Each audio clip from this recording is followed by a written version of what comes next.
Merhaba arkadaşlar, kanalıma ve yeni videoma hoş geldiniz. Sizlere bugün saç aksesuarı yapacağım. Yapılışı çok kolay. Bakın, pullu, arka yönünde bu şekilde süslerimiz. 10 yaş için ördüm. Her yaş için örebilirsiniz. Yapılışını ayrıntılarıyla anlatmaya çalışacağım. Yapımında kullandığım ipi pullu ipi arkadaşlar, bakın bu şekilde bir marka kullandım. Farklı markalarda kullanabilirsiniz. İçeriklerine bakıyorum. Koton ve polyester. 145 metre uzunluğunda. Kullandığım tığım 3 milim. Hemen başlayalım. Evet arkadaşlar, örgüme başlıyorum. Sihirli halka yapıyoruz. Uç kısımdaki pullarımı çıkardım. Orta parmağıma ipimi doladım. Buradan ilmeğimi aldım. 3 tane zincir çekiyorum. Tığıma ipimi doladım. Sihirli halkamın içerisinden ilmeğimi aldım. İkili trabzan yapıyorum. Bir tane ördüm. Bakın çıkardım. Sihir rakamı küçülttüm arkadaşlar. Zincirimizi saymıyoruz. Trabzanlarımızı sayıyoruz. Sihir halkamızın üzerine 15 tane ikili trabzan örüyoruz. Örgülerimizi bol örüyoruz. Bakın ilmeklerimi uzun alıyorum.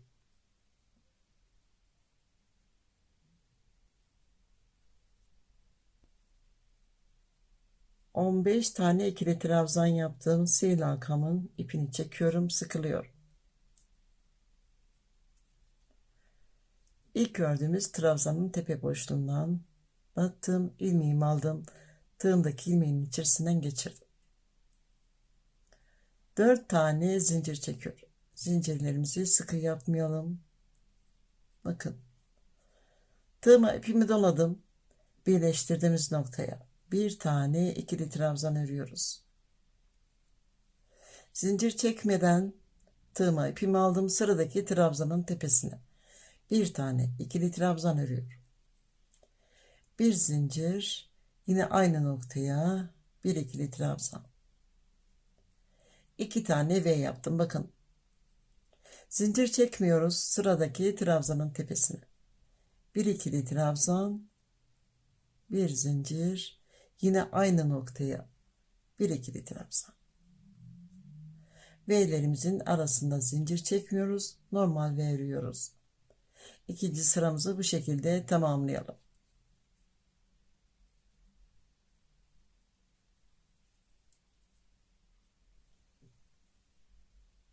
Evet, bu şekilde 15 tane V yaptım. Sayın, kontrol edin arkadaşlar.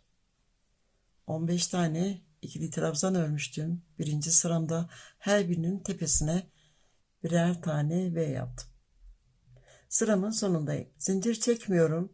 1, 2, 3. Üçüncü zincirimin üzerinden ilmeğimi aldım, kaydırdım. V'min orta boşluğundan ilmeğimi alıyorum. İkinci kaydırmamı yaptım. 4 tane zincir çekiyorum. Bakın, kaydırma yaptığım noktaya bir tane ikili trabzan örüyorum. Bir tane V yaptım. Bir zincir çekiyorum. Sıradaki V'me geçiyorum. Bakın, burada V'miz. Buraya bir ikili trabzan örüyorum. Bir zincir. Yine aynı noktaya bir ikili trabzan. İkinci V'mizi yaptım. Bir zincir çekiyorum. Sıradaki V'ye geçiyorum. V'lerimizin arasında bir zincir çekiyoruz. Üçüncü sıramızı bu şekilde tamamlayalım.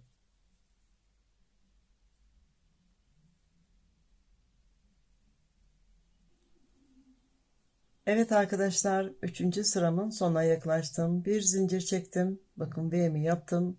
Son V'mi yapacağım.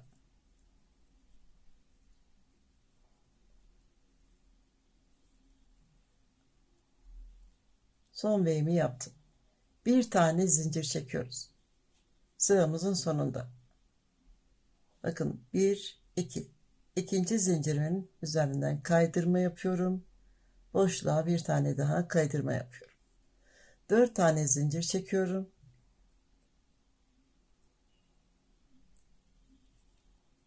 Aynı noktaya bir tane ikili trabzan yapıyorum. Dördüncü sıramızda 2 tane zincir çekiyoruz. Burada bir zincir çekmiştim. Zincirimizi artırıyoruz. Yine V'mizin ortasına bir ikili trabzan, bir zincir, yine aynı noktaya bir ikili trabzan. 2 tane zincir çekiyorum. Sıradaki V'me geçiyorum. Bir ikili trabzan, bir zincir, aynı noktaya bir ikili trabzan. Sıramızı bu şekilde tamamlıyoruz.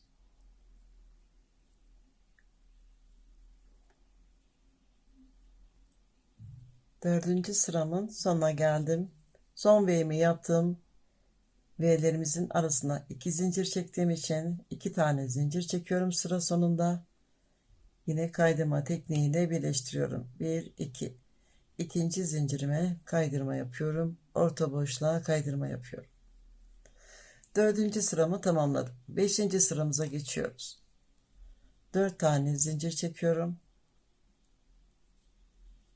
İpimi doladım. Aynı boşluğa bir tane ikili trabzan yapıyorum. Bir önceki sıramızda 2 zincir çekmiştik. Şu andaki sıramızda 3 zincir çekiyoruz. 3 zincirimi çektim. Yine V yapıyorum. Bir ikili trabzan, bir zincir, aynı noktaya bir ikili trabzan. 3 zincir çekiyorum. Sıradaki V'me geçiyorum. V'nin ortasına bir ikili trabzan, bir zincir, V'nin ortasına bir ikili trabzan. Sıramızı bu şekilde tamamlayalım.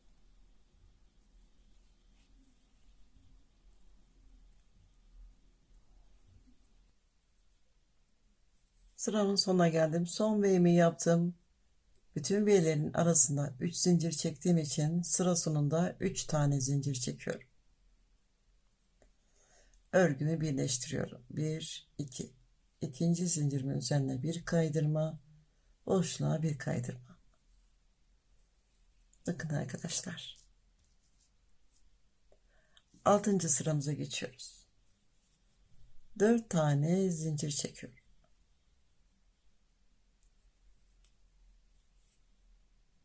İlk boşluğa bir ikili trabzan örüyorum. İlk V'mi yaptım. Zincirimizi artırıyoruz. Alttaki sırada 3 zincir çekmiştim. 4 zincir çekiyorum. V'mi yapıyorum. Bir ikili trabzan, bir zincir, aynı boşluğa bir ikili trabzan. 4 tane zincir çekiyorum. Yine V'mi yapıyorum.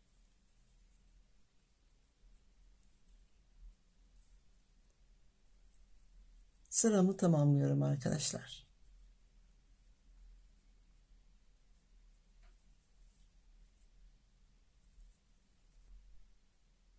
Evet arkadaşlar, 6. sıramın sonuna geldim. Henüz birleştirmedim.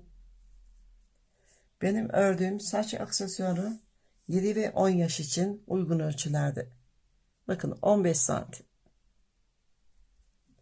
Yetişkin arkadaşlarımız örmek istiyorsa kendileri için 18 ila 19 santim genişliğe ulaşana kadar zincirlerinizi tek tek artırarak yapabilirsiniz. Erken kapatırsanız tepede çökme olur arkadaşlar. Başınızın çevresi genişliğinde öreceksiniz. Bir tık küçük olsun. Şimdi sıramın sonundayım. Bütün V'lerimizin arasında 4 zincir çektiğimiz için sıra sonunda yine 4 zincir çekiyoruz. Örgümü birleştiriyorum. Birinci kaydırmamı yapıyorum. İkinci kaydırmamı yapıyorum. 4 tane zincir çekiyorum. Aynı boşluğa ikili trabzanımı yaptım. V'mi yaptım. Bundan sonra zincirlerimizi sabit örüyoruz. 4 zincir çekiyorum arkadaşlar. Tabii ki sizler daha büyük örmek istiyorsanız zincirlerinizi artırmaya devam edin. 4 zincirimi çektim. V'nin ortasına ikili trabzan. Bir zincir, aynı noktaya ikili trabzan. Kenarlarda ne kadar ihtiyacınız varsa, yani burada ördüğüm gibi arkadaşlar, toplam kaç sıra örmüşüm bakayım. 1 2 3 4 5 6 7 8 9 10 11 12 13 13. sırama kadar artırma yapmadan devam edeceğim.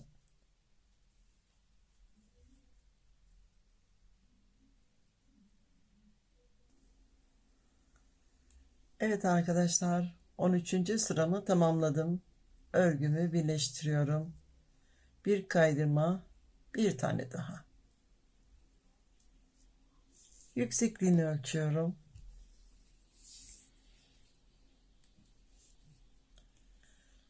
15 santim.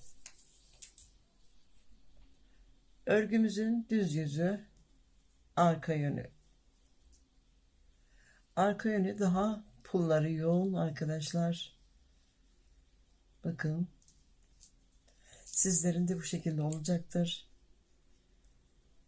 Bir zincir çekiyorum ve arka yönünü düz yön olarak kullanacağım. Buradaki trabzanımın tepesine batıyorum. Bir tane sık iğne örüyorum. Zincir üzerine sık iğne örüyorum. 1 2 3 3 tane sık iğne ördüm. 4 tane zincirimin üzerine. Trabzanın tepesine örüyorum. Boşluğa örüyorum. Trabzanın tepesine örüyorum. Yine zincir üzerine 3 tane sık iğne örüyorum.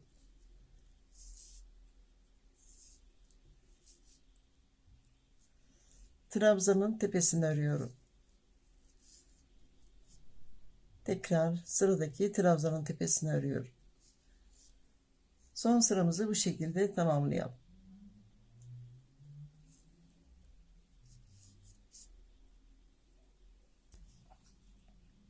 Sık iğne ile tüm çevresini ördüm.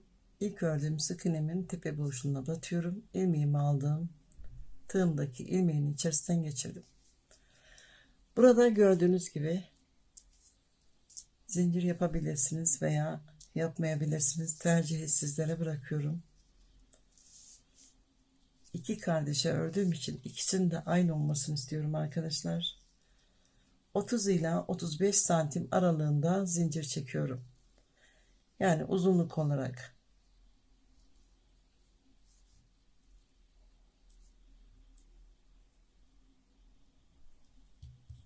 Evet, zincirimi çektim, ipimi kesiyorum. Tekrar bu V'lerin bulunduğu noktalardan ipimi sabitliyorum.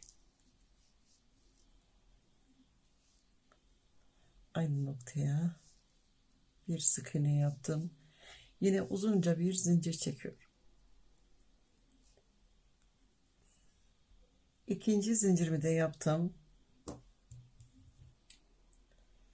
İpimi kesiyorum. Bu şekilde istediğiniz sayıda yapabilirsiniz.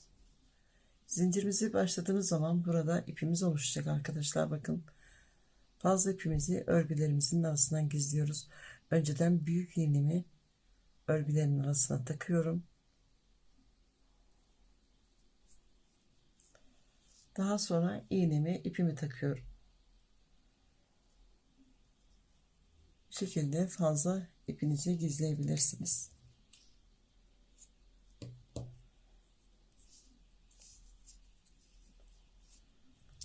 Bir de sihirli halkamızın ipi var burada.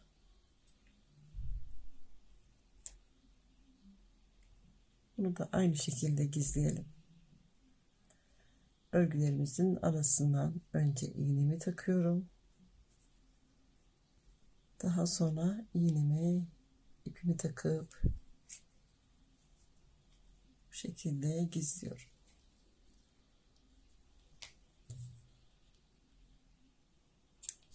İlk aksesuarında 7 tane zincir yapmıştım. Diğer zincirlerimi de aynı şekilde yapıp geliyorum arkadaşlar. Evet arkadaşlar, saç aksesuarımın ikincisini bitirdim. Gördüğünüz gibi çok şık oldu. Işıl ışıl. Her iki saç aksesuarıma 50 gram ip kullandım. Kalan ipim. Bir yumak ip kullandım. Hatta bakın V'lerin uç kısımlarına pul diktim. Dikişlerinde ipimin bir parçasını kestim.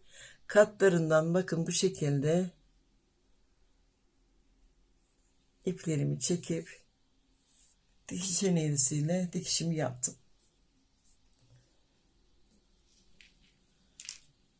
Gördüğünüz gibi çok şık oldu arkadaşlar. Işıl ışıl. İsterseniz kendinize, isterseniz çocuklarınıza yapabilirsiniz. Umarım beğenmişsinizdir. Umarım çocuklarınız da beğenir. Beğendiyseniz beğenmeyi, küçük de olsa bir yorum bırakmayı, kanalıma abone olmayı unutmayın lütfen. Zaman ayırıp izlediğiniz için teşekkür ederim. Başka videolarımda görüşmek üzere. Hoşça kalın, sevgiyle kalın.